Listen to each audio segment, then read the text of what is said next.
ఏదో ఒకటి మాట్లాడాలి. అరే ఏంద్రబాయ్ రైతు బంధు అంటే అరే హరీష్ రావు గంత పొడుగు ఎందుకున్నావు నీ అమ్మ ఇదే హరీష్ రావు పొడుగు మీద చర్చ ఏంది అసలు? హరీష్ రావు అంత పొడుగు ఎందుకున్నాడు? కేటీఆర్ నీకే ఇంగ్లీష్ వస్తుంది అనుకుంటావా? నాకు కూడా వచ్చు ఇంగ్లీషు.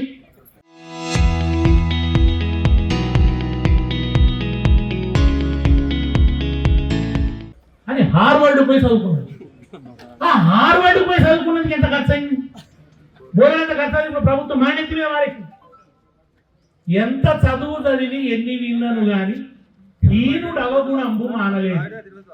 ఎప్పుడో చెప్పిండు, ప్రాచీన పద్యాలనే చెప్పిండు. దుర్మార్గుడి మనసు మారుతారు. అమెరికా పోతే హార్వర్డ్ లోపల హార్డ్వేర్ గదే ఉన్నది, హార్వర్డ్కి పోతే ఏం లాభం? ఎంత చదువు చదివి ఎన్ని విన్నను గాని హీనుడు అవగుణంబు మానవుడు బొగ్గు పాలగడుగా పోవున అమలినంబు. బొగ్గును పాలతో ఎడితే తెల్లగవుతుందా? రేవంత్ రెడ్డిని మూసిలో ముంచినట్టే లగ్గాడు.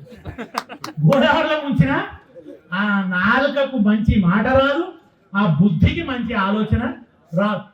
ఇవాళ పంట పెట్టుబడికి ఇవ్వాల్సినటువంటి రైతు బంధువు అదేదో దానం లెక్క, అదేదో అడిగితే దేవరిచ్చి అడిగితే ఇచ్చేదాని లెక్క మార్చి ఇవాళ పథకాన్ని ఆయన నిర్వీర్యం చేసేసి ఆ పథకం యొక్క సారమే పోయింది. అది ఏ పర్పస్ కోసం అయితే పెట్టిరో, దేనికోసం అయితే ఉపయోగపడాలో ఆ ఉపయోగమే లేకుండా చేసింది. చివరికి ఆ పథకం ఇవాళ నిర్వీర్యం అయిపోయి ఇంత దుర్మార్గంగా ఇవాళ రైతు బంధు కోసం అల్లాడుతున్నాం. అసలు నిజానికి ఈయనకన్నా ఒక గొప్ప పథకమే నేను ఆలోచనకు వచ్చిందా? కేసీఆర్ ఎన్ని పథకాలు ఆలోచించింది, ఆయన ఎన్ని అద్భుతమైన పథకాలు. ఎక్కడి నుంచి వచ్చింది కేసీఆర్ ఆ సృజనాత్మకత? ఎందుకు ఆయన కొత్త పథకాలు అట్లా మీరు 3 నెలలు తిరిగారు కదా ఒక కొత్త పథకం వస్తుంది. మొట్టమొదటి క్యాబినెట్ లో 44 నిర్ణయాలు తీసుకున్నాడు. కళ్యాణ లక్ష్మి లాంటి పథకాలు, అద్భుతమైన పథకాలు ఎన్నో రూపుదిద్దినాయి. ఎందుకంటే ప్రజలంటే పట్టింపు ఉన్నది, సీరియస్నెస్ ఉన్నది, తాపత్రయం ఉన్నది, నెనరున్నది. మన హరీష్ రావు సార్ ఉన్నాడు, అందరూ అంటారు ఏమంటారంటే మొత్తం సిద్దిపేటకే పైసలు పట్టుకపోతారు, ఆ సిద్దిపేటనే అభివృద్ధి అయింది అంటారు. పైసలు పట్టుకొచ్చుట్లనే అభివృద్ధి కాలే. సిద్దిపేట నాయకుడికి సిద్దిపేట ప్రజల మీద ప్రేమ ఉంది కనుక అభివృద్ధి, పట్టించున్నది కనుక అభివృద్ధి నిరంతరం. ఇంకా మన వాటిని డివైడర్ల మీద సెట్ ఎండిపోతాయని మన సమాచారం రంది పడతాడు. ఏదో ఊర్లో పోతే ఒక ఆయన గుడిసెలు ఉన్నాడంటే రంది పడతాడు. అరే ఇట్లా ఉండకూడదు కదా నా కాన్స్టిట్యున్సీలో.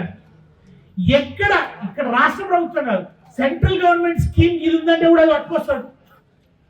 ఎల్వి ప్రసాద్ వాళ్ళు దవాఖానా అంటే ఆ దవాఖానా పట్టుకొస్తాడు. ఆ సత్యసాయిబాబు వాళ్ళు దవాఖానా పెట్టినట్టే ఆ దవాఖానా సిద్దిపేట పట్టుకొస్తాడు. తండ్రాడు గొర్రెల హాస్టల్ అంటే గొర్రెల హాస్టల్ పట్టుకొస్తాడు. ఎక్కడ ఏది ఉన్నదంటే అది పట్టుకొస్తాడు. మరి వాళ్ళ మీ చేతుల్ని అధికారం ఉన్నది కదా, కోమటిరెడ్డి వెంకరెడ్డి చేతులు ఉన్నది, జూపల్లి కృష్ణారావు చేతులు ఉన్నది, మీ చేతుల్లో ఉన్నది కదా. మీరు ఎందుకు ఇప్పుడు సిద్దిపేట లెక్క అభివృద్ధి చేస్తలేదు? అంత శ్రద్ధ ఎందుకు కనబడతలేదు? ఎందుకు మీ ప్రజలలో అంత లోతు పెరుగుతలేదు? కనుక పైసలు ఒక్కటే కారణం కాదు, నిధులు ఒక్కటే కారణం కాదు. నిజానికి ప్రభుత్వం రాకముందే చాలా చేసిండు హరీష్ రావు. సిద్దిపేట ప్రభుత్వం రాకముందు కూడా చాలా చేయగలరు. కారణం ప్రజలంటే పట్టింపు, తన డ్యూటీ మీద శ్రద్ధ. పొద్దున్నే అంతమంది ప్రజలు కలుస్తారు. ఎందుకు కలుస్తారు?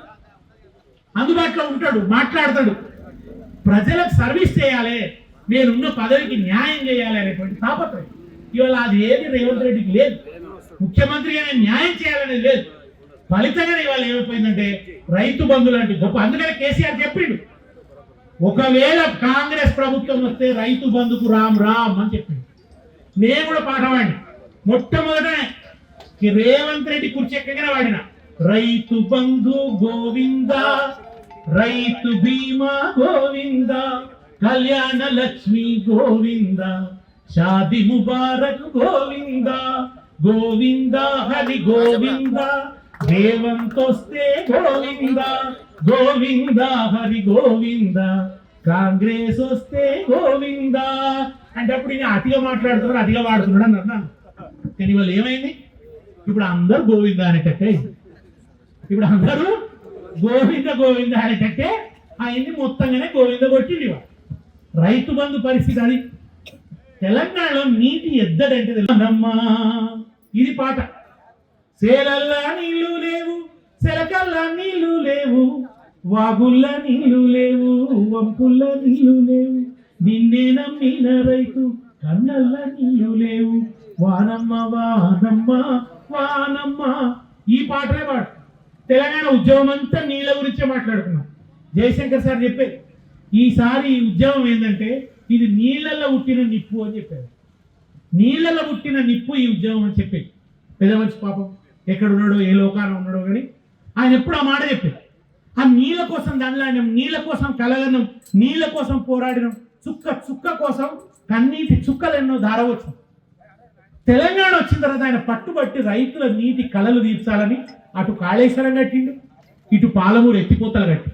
నిజంగా ఇవాళ కేసీఆర్ కనుక ఉండి ఉంటే, ఆయన ముఖ్యమంత్రిగా ఉండి ఉంటే ఇవాళ పాలమూరు ఎత్తిపోతల పూర్తి అయిపోయి పాలమూరు రంగారెడ్డి జిల్లాలు మొత్తం సస్యశ్యామలం అయిపోయి.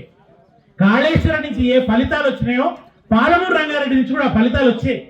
కాళేశ్వరం వచ్చినంత తొందరగా పాలమూరు ఎందుకు పూర్తి కాలేదంటే కూడా మళ్ళీ రేవంత్ రెడ్డి కేసులు వేసిండ్రు, అడ్డం పడ్డారు, రకరకాల సమస్యలు సృష్టించారు. ఆ పాలమూరు రంగారెడ్డి అంటే వీళ్ళకు ప్రజలకు నీళ్లు రావాలని లేదు, ఎక్కడ కేసీఆర్ పేరు వస్తుందో అని చెప్పి అడ్డం పడ్డారు. ఆయన తన్లాడి అని పూర్తి చేసి మధ్యతరగతి ప్రాజెక్టు దేవాదుల కింద అనేక రిజర్వాయర్లు కొత్తగా నిర్మాణం చేసి అనేక మధ్యతరహా ప్రాజెక్టులు, చెరువులు బాగు చేసి, చెక్ డ్యాములు కట్టి మనకు రంగనాయక సాగర్ వచ్చి, రంగనాయక సాగర్ కుడికాల నుంచి నీళ్ళు వచ్చి ఇవాళ మీ పొలాలన్నీ కూడా సస్యశ్యామలం అయ్యే పరిస్థితిని సృష్టిస్తే, ఎండాకాలం కూడా అసలు సమైక్య రాష్ట్రంలో ఒకటే కాలం ఉంటుంది ఎండాకాలం. ఇక వారకాలం లేదు, చలికాలం లేదు. ఎప్పుడు చూసినా చెరువులు ఎండిపోయే ఉండు, బావులు ఎండిపోయే ఉండు, బోర్లలో నీళ్ళు లేకపోయి గుప్పించి గుప్పించి బోరు దుంకుతూ ఉంటే ఒక్కటన్నా మడి సిక్క కాదడు అది అన్నట్టే ఉండే పరిస్థితి. కానీ అది పోయి బోర్లు బ్రహ్మాండంగా దుంకేటట్టు ఓ దశలో అయితే కొన్ని ఊర్లలోనైతే అసలు కట్కేయకుండా కూడా బోర్లు దుంకిన పరిస్థితి చూసినాం. ఆ స్థితికి తీసుకుపోయినాను. ఎందుకు? 1200 చెక్ డ్యాములు కట్టించండి కేసీఆర్. చెరువులు బాగు చేసి 1200 చెక్ డ్యాములు కట్టి ప్రాజెక్టులు బాగు చేసి, ఆ ప్రాజెక్టుల నుంచి కాళేశ్వరం నుంచి నీళ్ళు ఏం చేసిండ్రు? చెర్లలో నింపారు, వాగులలో పోసిండ్రు. మనకు తెలంగాణ వచ్చిన తర్వాత 10 ఏళ్ళు ఒకటే కాలం వానకాలమే ఉంది. ఎందుకంటే మీకు ఎండాకాలం కూడా చెర్ల నీళ్లు కనబడ్డాయి, వాగులలో నీళ్లు కనబడ్డాయి, వాగులలో నీళ్లు వారినాయి. ఎండాకాలం కూడా చెరువులు మత్తడి దుంకినాయి.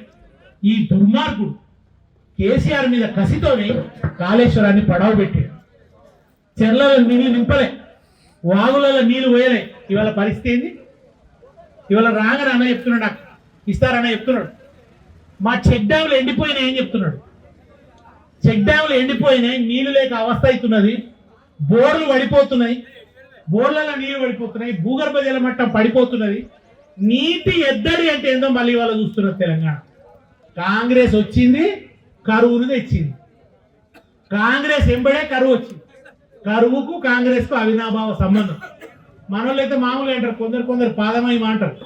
రేవంత్ రెడ్డి పాదమహిమ ఇట్టున్నారు. ఆయన రాగానే కూడా మొదటి సీజన్ అంతా కరువే, మళ్ళా ఇప్పుడు మనం కరువు చూస్తున్నాం. నీటి పరిస్థితి ఇది. రైతు బీమా కేసీఆర్ మీకు బాగా గుర్తుంటుంది. అప్పుడు రైతులు చనిపోతే ఆపద్ బంధు అని 50,000 ఇద్దరు. దానికోసం ఎంత అవస్థ పడదు పాపం రైతు కుటుంబం. మండలాఫీసుల చుట్టూ తిరిగి దరఖాస్తులు పెట్టి బతివులాడి ఏడ్చి దశ దిశ పెట్టిరు సార్. ఇక్కడ దాని గురించి నేనే మాట్లాడినా, హరీష్ రావు సార్ మాట్లాడి. అటువంటిది ఈ బాధ ఉండొద్దని చెప్పి 5 లక్షల రూపాయలు 15 రోజులు తిరిగే వరకల్లా రైతు కుటుంబం కానిపోతే 5 లక్షల రూపాయలు వచ్చినట్టు కేసీఆర్ చేసిండు. ఈ దుర్మార్గుడు ఏం చేసిండు?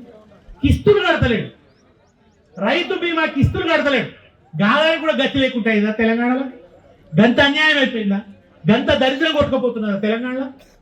గంత పైసలు లేకుండా అయినాయా? లక్షల రూపాయల టీషర్ట్లు ఎత్తాడట. ఓ సంక్షేమాన్ని ఇచ్చిండు తప్ప వాళ్ళ జీవితాల్లో సంక్షోభం సృష్టించలేని ప్రజలందరూ అనుకుంటున్నటువంటి పరిస్థితి ఉన్నది. కనుక ఇవాళ ఎవరు మంచి చేసిరు, ఎవరు చెడ్డ చేసిరు, రేపు ఎవరుంటే మంచి జరుగుతారు ఒక తెలివిడితోని ఆలోచించవలసినటువంటి అవసరం ఉంది. రైతు బంధు ధర్నా చేస్తే రాకుంటే ఎట్లా? ఆటోమేటిక్ గా వాడేది కదా, అడగక ముందే వాడేది కదా. అటువంటిది ఇవాళ ధర్నాలు చేసి పిడికిళ్ళు బిగించి మనం రోడ్డు మీద పడితే కూడా రైతు బంధు ఇయని స్థితికి దిగజార్చిండు. మార్పు అంటే గిది అని చూపిస్తున్నాడు రేవంత్. చెప్పుల లైన్లు మలగట్టాల్సి వస్తుంది ఎరువుల దగ్గర. ఇది మార్పు. రైతు బంధు కోసం ధర్నాలు చేయాల్సి వస్తుంది, నీళ్ల కోసం ఏడవాల్సి వస్తుంది, కరెంటు కోసం ఏడవాల్సి వస్తుంది. దీన్ని మార్పు అంటారా? ఇది దిగజారు. రాష్ట్రం దిగజారిపోతున్నది, రాష్ట్ర ఆదాయం దిగజారిపోతున్నది, జీవితాలు దిగజారిపోతున్నాయి. రాష్ట్ర ఖజానా నుంచి పైసలు పల్లెలకు వస్తుండే కేసీఆర్ జమానాల, అవి పెన్షన్ల రూపంలో వస్తుండే, రైతు బంధు రూపంలో వస్తుండే, మిషన్ భగీరథ పనుల రూపంలో వచ్చింది, మిషన్ కాకతీయ పనుల రూపంలో వచ్చింది. రకరకాలుగా డబ్బులు పల్లెలలో ప్రవహించినాయి. ఇప్పుడు ఎటు ప్రవహిస్తున్నాయి?